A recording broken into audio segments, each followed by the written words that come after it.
This is KTVO's Good Morning Heartland.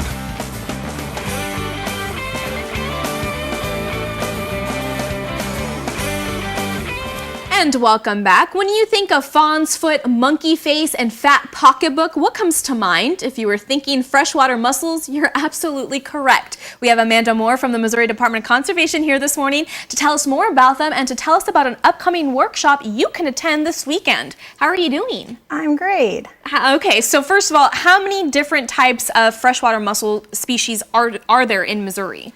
We have about 69. It varies depending on new discoveries or if they reclassify some of them, but it tends to stay about that range. Okay, and so go ahead and you brought some here and they have some funny names, but you say some of them have some normal names as well. So kind of just show us and talk about these ones that you have that you brought in for us. Right, these three are some of the more common ones. This one's called a yellow sand shell, and it's called yellow because it's got a lot of yellow inside. Okay. This one's really common. It's called a white heel splitter because of the way they live in the water. This part kind of sticks up.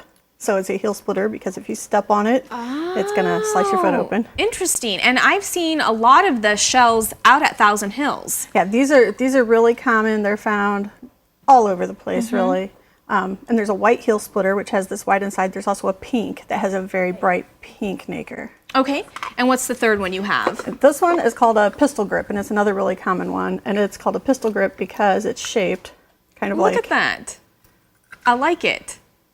All right. So now, are these hard to find in Missouri? How does one come about? Well, mussels live in pretty much any kind of permanent water.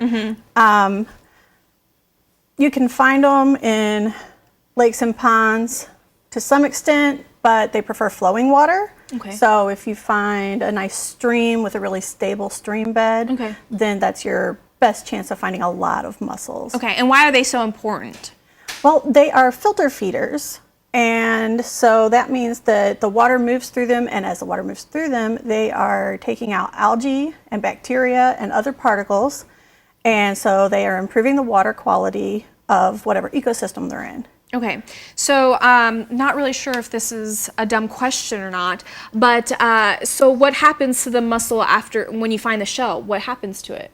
Well, if you find just the shell, then it's a dead mussel. Okay. It's either been eaten. They're a food source for a lot of animals like muskrats and fish, and water birds. And also if last year we had the big drought,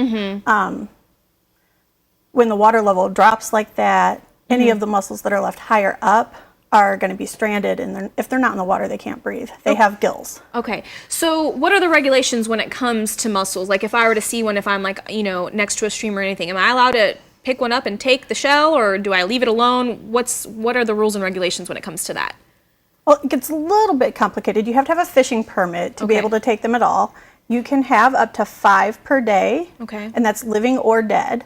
Okay. And so if they're not alive, any 2 shells counts as 1 animal. So if I have 1 pistol grip shell and 1 heel splitter shell, that's still 1 animal. Okay, got it.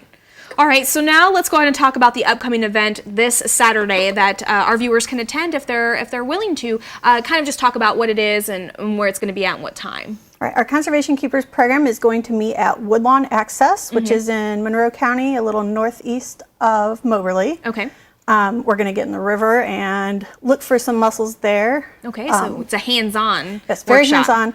Our wildlife biologist last year found lots and lots of mussels in that area, so we're hoping to find a lot this year. And it's free?